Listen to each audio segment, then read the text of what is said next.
Are some animal species harder to communicate with telepathically? For example, are cats more difficult than dogs?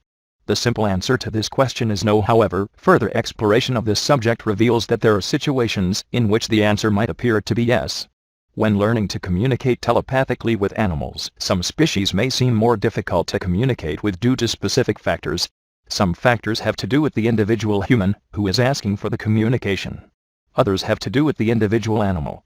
However, it's been my experience that there is nothing about any individual species that makes telepathic communication with them more difficult than any other species. When I was just beginning, as an animal communicator professional, someone in a course I took said that cats are very hard to communicate with. This astonished me because I had never had any difficulty communicating with felines. Factor number 1, the fear factor. If you're trying to communicate with an individual from a species that frightens you, your fear will become a barrier to your ability to receive telepathically from, potentially, all members of that species. For example, if you're afraid of dogs, you would be likely to have difficulty communicating with dogs. The same would be true for horses, spiders, snakes, bees, and so on.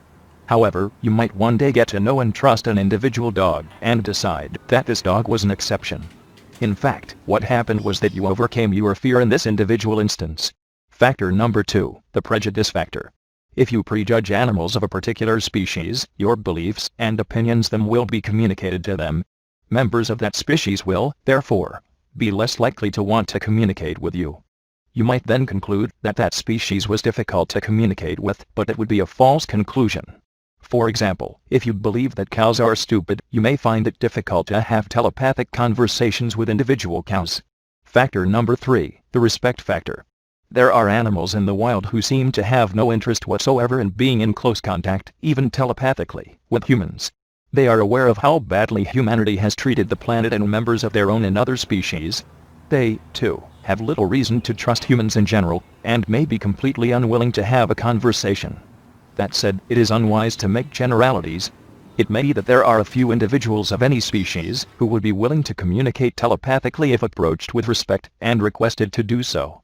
In conclusion, in my experience, it is unhelpful to make sweeping generalizations about specific species.